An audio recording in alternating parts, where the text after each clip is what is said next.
네, 지금부터는 3월 셋째 주 증시 살펴보겠습니다. 역시 주요 일정들 한번 챙겨봐 주시죠. 네. 자, 이제 3월 13일 월요일 같은 경우는 미국 2월에 그 뉴욕 연은에서 조사하는 그 기대 인플레이션 수치가 발표되고, 그 다음에 미국 증시 투자하신 분들은 체크하실 게 미국의 서머 타임이 이제 시작이 돼서 원래 11시 반에 이제 미국 증시가 출발하는데 밤 10시 반으로 1시간 앞당겨진다. 체크하시면 되겠고, 3월 14일은 이제 미국의 2월 소비자 물가 지수가 발표가 예정돼 있고, 한국은행에서는 이제 금통위 회의록이 공개가 됩니다. 그리고 이제 유럽에서 핵심 원자재법 CRMA 초안이 공개가 되게 되고요. 3월 15일 날 같은 경우는 이제 중국의 1, 2월 합쳐 이제 그 데이터가 동시에 나오는 것 같은데, 산업 생산, 소매 판매, 고정자산 투자 주요 지표가 발표가 예정돼 있고, 미국의 2월 소매 판매 데이터가 발표되고요. 기아가 이제 전기차죠, EV9을 공개하고, 그날 또 삼성전자가 주주총회가 예정이 돼 있습니다. 3월 16일은 ECB에서 통화정책회의가 열리게 되고, 한국 이제 반도체 특별법이죠. 이게 이제 기재위 소위 합의 처리를 한다고 하더라고요. 여야간에. 예, 그래서 한번 관련 내용 체크해 보시고, 또 그날부터 17일까지 한일 정상회담이 열린다고 합니다. 3월 17일은 미국 3월 미시건대에서 발표하는 소비자 심리지수가 발표되고, 그날 이제 미국 선물 옵션 동시만기일이 열리게 됩니다. 네. 이번 주에 주목할 변수들은 어떤 것들일까요? 역시 제일 중요한 거는 소비자 물가 지수인 것 2월 같습니다. 소비자 물가 네, 2월 지수. 소비자 물가 지수가 어쨌든 예상보다 좀 이게 낮게 나와야 되겠죠. 그래서 일단 소비자 물가 지수가 가장 큰 변동을 줄 것 같고, 그리고 그 다음 날 미국의 2월 소매 판매 데이터가 또 나오거든요. 그러니까 어쨌든 지표는 안 좋게 나오는 게 증시에는 굉장히 유리합니다. 예. 긴축을 좀 완화하니까. 그래서 소매 판매 데이터까지 하면서 좀 계속해서 좀 지켜봐야 될 것 같고, 그 다음에 이제 2차 전지 갖고 계신 분들은 어쨌든 이 3월 14일 날 재료가 나오거든요. CRMA, 그 네. 유럽 원자재법. 이게 어떤 변화를 줄지 한번 좀 체크를 하실 필요는 좀 있을 것 같고요. 그리고 이제 그 한일 정상회담도 좀 열리게 됐는데, 거기서 이제 반도체 예전에 이제 그 일본이 수출 그 규제 들어갔잖아요. 소재 부분. 예. 예. 근데 그런 것들이 또 이제 다시 좀 풀어준다는 얘기가 있더라고요. 그래서 이제 한일 정상 간에 그런 합의가 있을지도 한번 체크를 좀 해보시면 좋을 것 같습니다. 또 우리나라에서 좀 중요한 이슈 중에 하나는 아까 잠깐 언급드린 대로 반도체 특별법, 이거 세액공제하는 법안이잖아요. 네. 더 늘리냐 마냐 이건데, 요거를 여야 합의를 한다고는 하더라고요. 근데 실제로 합의 처리가 될지 요 이슈까지 한번 체크를 하시는 게 좋을 것 같습니다. 예. 역시 미국 2월 소비자 물가 지수가 아마 가장 큰 변수가 될 텐데, 지금 시장에서 예상하는 어떤 수준은 어느 정도입니까? 일단 이제 지금 그 예측치는 아직까지는 좀 나온 건 없는데, 일단 클리브랜드 연방은행에서는 항상 발표를 하거든요. 예. 이게 뭐 쪽집게라는 얘기도 있었잖아요, 한때. 네. 물론 몇 번 틀린 적도 있습니다.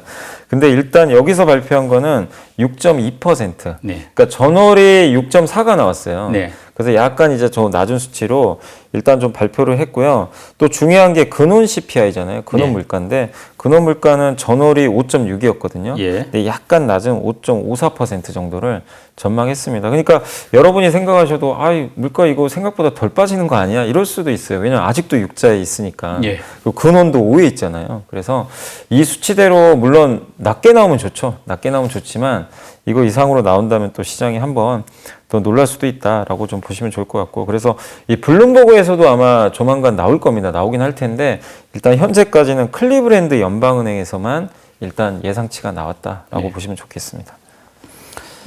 미국 1월 소비자 물가 지수는 6.4가 나와가지고 시장에 상당히 충격을 주고 많이 흔들거렸는데, 지금 2월 소비자 물가 지수는 지금 말하자면 어느 정도 6.2 정도 예상도 나옵니다만, 네. 그 호재하고 악재를 가르는 어떤 숫자, 분기점인 대략 얼마 정도로 봐야 되나요? 저는 개인적으로 5자는 한번 봐야 되지 않나.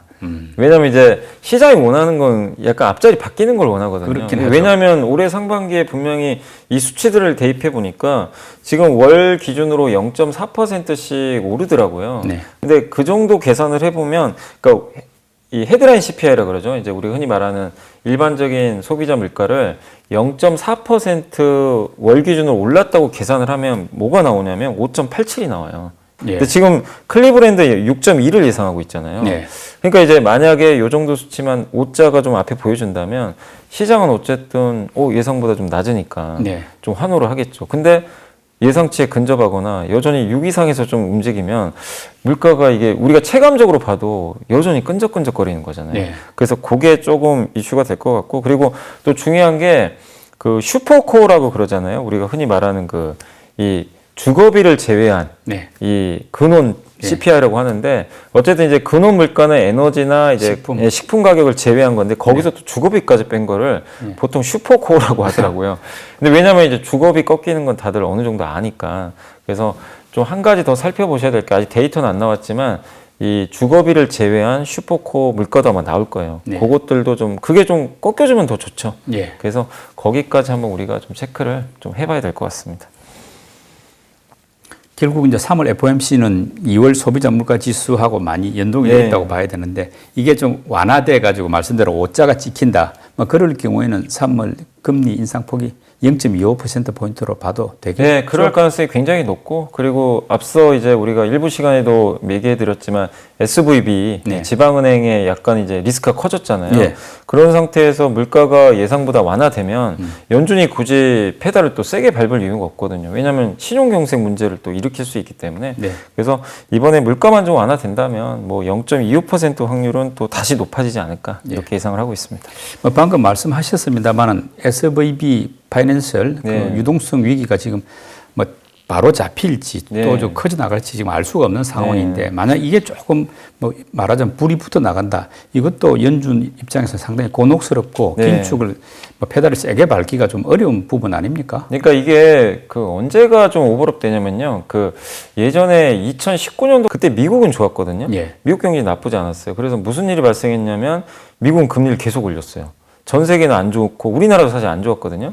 근데 이제 그때 연준 의장은 계속 고집을 부렸어요. 사실 계속 뭐 금리 그만 올려라 하는데도 올렸는데 2019년 6월로 제가 기억을 합니다. 갑자기 인하를 해버렸어요. 네. 보험성 인하라 그러죠.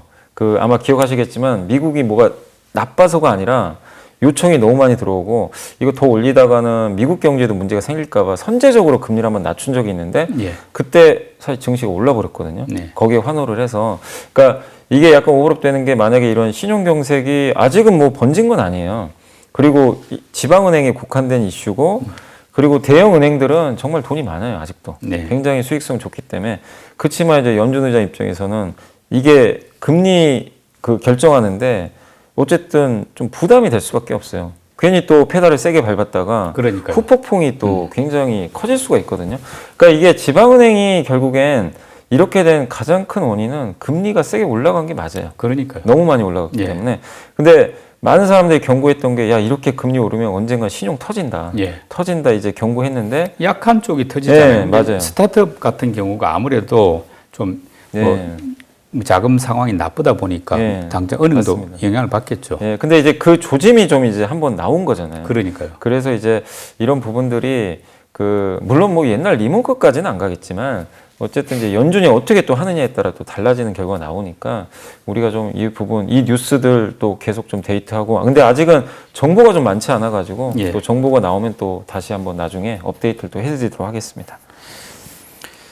그 반도체 기업에 최대 25%세 공제를 해주는 내용, 말하자면 반도체 특별법. 여기에 그동안 야당이 이제 반대해가지고 잘 진행이 안 됐는데, 네. 이번에 이제 입장을 바꿔서 적극적으로 뭐 정부안 이상으로 지금 세 공제 높이겠다, 이렇게 이제 이야기를 했지 않습니까? 그래서 지금 뭐 기재위 소위 합의 처리한다 이야기 나오는데, 네. 지금 반도체 주가에는 이게 아직 반영은 안 되는 것 같더라고요. 그러니까 네. 실제로 되면은 좀 반영이 될까요? 일단 되면은 저는 좀 반영이 된다고 보고 있습니다. 왜냐하면 지금 이게 세금 이슈가 굉장히 중요하잖아요. 또 그 우리나라 지금 반도체가 진퇴양난이 그 미국의 규제 때문에 예. 저 중국 반도체 공장이 정말 지금 이게 잘못하면은 이 좌초사산이 될 수가 있거든요. 그러면 결국에는 몇 년 안에는 중국을 대체할 공장을 만들어야 됩니다. 네. 근데 문제는 미국의 공장을 만들자니 미국에서 지금 요구하는 게 좀 황당한 조건들이 초과 너무- 이익 공유제 네. 같은 거. 그러니까 이것도 좀 곤란하고. 그러면 우리 한국에 만드는 게 제일 좋잖아요, 사실은. 근데 왜 못 만드냐면 세금 혜택이 좀 굉장히 적은 편이잖아요. 그렇죠. 근데 이거를 어쨌든 예화 합의가 안 되면서 이게 틀어졌던 거죠. 근데 어쨌든 이제 3월 16일 날 기재위 조세 조의 열어서 지금 이게 대기업 같은 경우 8%거든요. 네. 세액공제. 이걸 이제 15%. 예. 민주당은 더 올리겠다. 예. 이렇게까지 좀 나오더라고요. 그래서 그 이상으로 올린다면 상당히 긍정적이고 중소기업은 더 좋습니다. 16에서 예. 25%까지. 네. 그 이상이고 여기에 또 한 가지 더 있는 게 직전 3년간 평균 투자액이 있잖아요. 예. 그거 초과하는 거에 10%를 더 해준다고 하더라고요. 그러니까 더 많이 투자를 하면 10%더 세액공제가 더 들어가는 네. 거죠. 그러면 당연히 삼성과 하이닉스가 더 적극적인 투자하고 이게 마중물이잖아요. 네. 투자하면 중소기업이 또 장비나 소부장이 좋아지는. 예. 되죠. 예. 그러니까 이게 전체적인 호재가 될 수밖에 없죠. 그래서 지금 반도체가 좀 안 좋은 이유도 재고 때문도 있는데 한 가지가 이게 정치적인 불확실성. 미국이나 중국, 예. 또 우리나라에 합의 안 된 거 이런 네. 것들도 작용했는데 이 불확실성 한호가 어쨌든 해소되는 거니까 좋을 수 있고 또 한 가지가 이제 4월 26일로 결정이 된 것 같은데 그 윤석열 대통령이 미국 가거든요. 예. 그러니까 한미 정상회담이 이제 중요해졌어요. 반도체 문제 좀 예. 풀려야 된다 기대를 그거랑 하죠. 또 현대차 이슈도 좀 있잖아요. IRA 법안 네. 좀 피해를 받으니까 예. 이거를 어쨌든 받아와야 되거든요. 예. 그래야 이제 우리나라 증시에 또 훈풍이 되니까. 그래서 일단 반도체나 자동차 입장에선 이런 정치적인 이슈가 좀 상당히 지금 4월까지는 연결이 될 것 같습니다. 이제 올해는 경기가 침체하니까 자동차가 이제 비싼 제품이다 보니까 뭐 약간 업황은 썩 좋지 못하다 네네. 이런 예상들이 있었는데 지금 막상 뭐 이제 3월까지 보면은 뭐 업황도 괜찮고 그래서 좀 기대하고 좀 다르게 간다 이런 생각도 나오는데 뭐 최근 어떻습니까? 뭐 주가나 업황 전망 상황 보면은. 그러니까 일단은 되게 계속 전망들은 게 좋은 편은 아니거든요. 왜냐하면 이게 금리 이렇게 오르고 또 지금 이제 어차피 작년에는 차가 없어서 못 팔았지만 이제 점점 재고가 늘면 미국에서는 그 딜러들을 통해서 인센티브 주고 팔아야 되잖아요. 예. 아무래도 인센티브 올라가니까 올해는 비용도 늘 거고 환율도 좀 작년보다 불리하고 그래서 약간 좀 갸우뚱해하는 분들도 계셨는데 어찌됐건 현실은 좋아요. 네. 2월 데이터만 보면 이게 지금 불황이 맞나 할 정도로 굉장히 좋습니다. 현대차가 2월에 7.3% 판매 늘었고요. 기아는 무려 14.6%가 는 거예요. 전년 대비겠죠. 전년 대비입니다. 예. 예. 그리고 미국은 더 좋아요. 미국은 현대차가 24.8% 증가했고 와. 기아는 무려 34%가 늘었습니다. 네. 점유율도 좋습니다. 그러니까 뭐 판매량이야 일시적으로 늘 수 있다 하더라도 점유율 같은 경우가 늘어날 의미가 있잖아요. 왜냐하면 다른 회사들 경쟁이니까. 근데 점유율이 거의 11%까지 나왔습니다. 합쳐서. 예. 그러니까 내용도 좋아요. 다만 이제 한 가지 좀 아쉬운 거는 전기차가 좀 부진해요. 아시겠지만 IRA 법안 수혜를 못 받다 보니까 예. 그 점은 조금 아쉽긴 하지만 그래도 아이오닉 5는 잘 팔린다고 합니다. 근데 기아의 EV6가 좀 부진한가 봐요. 그렇지만 어쨌든 전체적으로 지금 나오는 데이터만 놓고 봤을 때는 아직까지는 우리가 우려했던 피크아웃이나 자동차 안 팔릴 것 같다. 이 얘기는 아직은 맞진 않습니다. 그래서 현재까지의 현대차의 지금 그룹의 데이터는 여전히 좋고 또 한 가지 긍정적인 건 원재료 비용이 또 많이 떨어지고 있거든요. 재료비들 이런 것들이 떨어지고 있기 때문에 여전히 실적은 좋을 것 같지 않나. 그래서 현재 나온 데이터는 뭐 자동차 업황 나쁘진 않다. 이렇게 좀 보는 게 맞는 것 같습니다. 예. 뭐 한동안 2차 전지가 강했는데 맥쿼리 증권 같은 외국계가 최근 이제 경고 목소리를 내지 않았습니까? 네. 그리고 이제 유럽의 핵심 원자재법 CRMA 이것도 이제 초안이 공개되니까 변수가 될 것 같은데 뭐 이런 것 저런 거 감안해 볼 때 2차 전지 주가 전망 어떻습니까? 2차 전지에 일단 이제 외국계도 좀 의견이 갈려요. 그러니까 맥쿼리나 UBS 증권 같은 경우는 좀 보수적으로 보더라고요. 이제 가장 대표 기업이 에코프로비엠인데 여기를 대놓고 매도하라고 이 리포트를 내버렸습니다. 네. 그래서 맥쿼리는 목표 주가 지금 에코프로비엠이 20만 원 갔었잖아요. 근데 목표 주가를 12만 원으로 네. 매도 의견 냈고 UBS는 13만 원. 네. 근데 JP모건은 또 올려버렸어요. 반대로 15에서 19만 원으로. 네. 그래서 이 외국계 그 회사들마다 좀 다르긴 하지만, 예. 근데 대부분 그러니까 이 좀 부정적으로 보는 의견은 다 비슷해요. 성장성은 의심 안 한다. 네. 단 주가가 비싸다. 단기적으로 밸류, 올라왔다. 밸류가 비싸다. 예. 이거는 거의 공통된 의견이에요. 그래서 성장성 자체는 의심을 할 필요는 없기 때문에 뭐 주가가 막 추세적으로 폭락한다 이건 아니겠지만 일단 단기적으로 이런 뉴스들을 봤을 때는 좀 숨고르기 할 수는 있다. 참고로 지금 에코프로비엠이 올해 예상 실적 기준으로 PER이 한 50배 정도 네. 되거든요.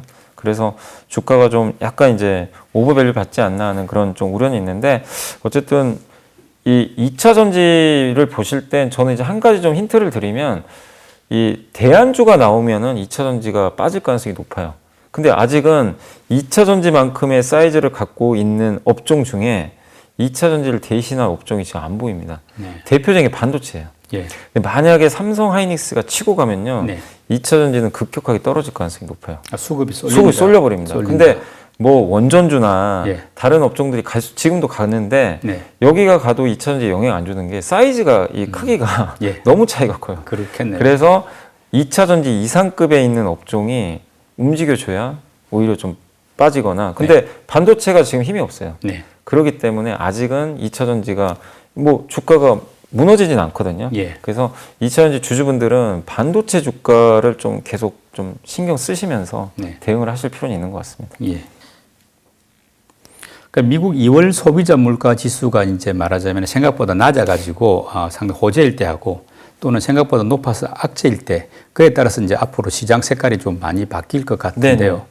이렇게 약간 뭐 낮아서 호재일 때하고 또 낮지 않아서 높아서 악재일 때 각각 우리가 주목해야 될 이제 말하자면 주식 업종이 있다면 어떤 차이가 있을까요? 일단 이제 소비자 물가 지수가 예상보다 좀 낮으면 증시에 당연히 호재고 그럼 금리가 좀 빠져버리겠죠. 네. 그러면 이제 아까 앞서서 잠깐 말씀드렸지만 이 대표적인 성장주, 인터넷, 네. 게임 같은 플랫폼 관련주하고 역시 유동성에 민감한 업종이 반도체입니다. 네. 그래서 반도체 업종한테도 당연히 훈풍이 불 것 같고요. 그리고 또 그렇게 보는 배경은 이렇게 되면 환율이 떨어져요. 예. 원달러 환율이 떨어지면 외국인들이 당연히 대형주 사겠죠. 네. 그러면 코스피가 상대적으로 강해질 가능성이 높습니다. 네. 그래서 물가가 만약에 안정적으로 나와준다면 일단 대형주 중심의 장세가 한번 펼쳐질 것 같고 근데 반대로 우리 예상보다 너무 또 높게 나온다면 이거 네. 악재잖아요. 네. 그럼 금리 또 오르겠죠. 네. 그러면은 결국엔 이거랑 반대편에 있는 업종이 어디입니까? 가장 대표적으로 지금 금리 영향을 안 받는 업종이 2차 전지. 예. 2차 전지로 또 쏠릴 수도 있어요. 예. 그리고 방어주죠. 우리 흔히 말하는 음식료, 네.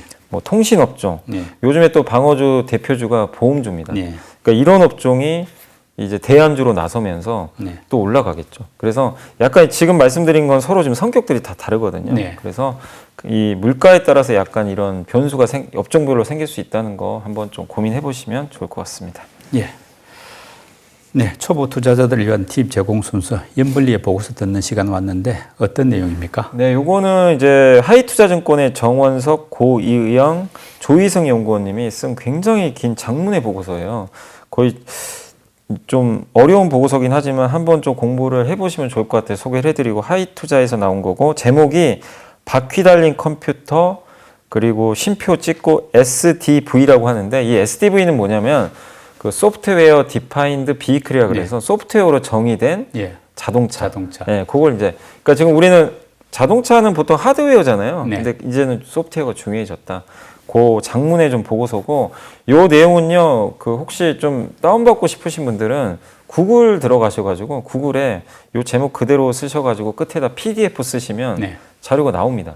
예. 그렇지만 이제 핵심만 말씀드리면 이제 우리 옛날에 그 피처폰 기억나시죠? 우리 그 스마트폰 말고 예. 통화만 했잖아요, 예. 사실은.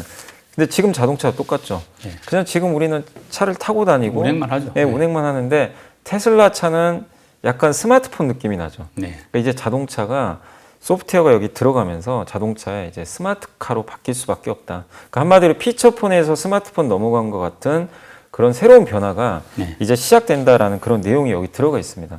그렇게 보시면 되겠고, 그래서 제일 중요한 게 업데이트거든요. 네.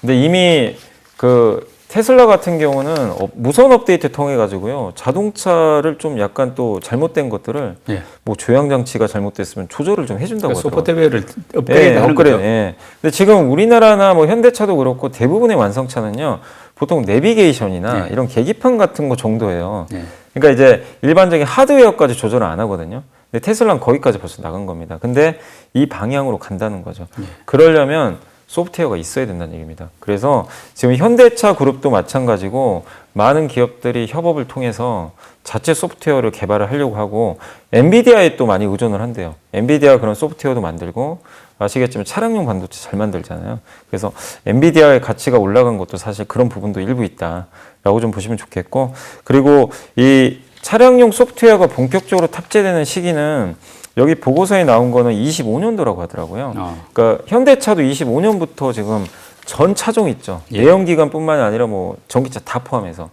이 SDV를 이제 장착을 한다고 합니다. 예.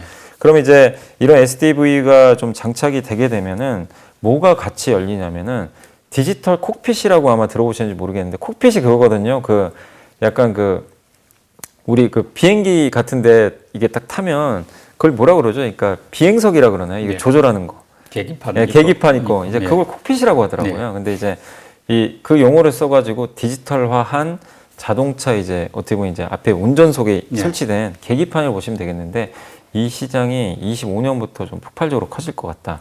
왜냐하면 무선 업데이트도 해야 되고 이제 소프트웨어로 차를 조절을 해야 되면은 물리 버튼으로 좀 어렵대요. 예. 그러면은 일체형 이 디스플레이 있잖아요. 네. 이걸 가지고 터치를 해가지고 마치 우리 스마트폰 가지고 여기다 뭐 이런 버튼 있으면 일일이 하기 너무 어렵잖아요. 예.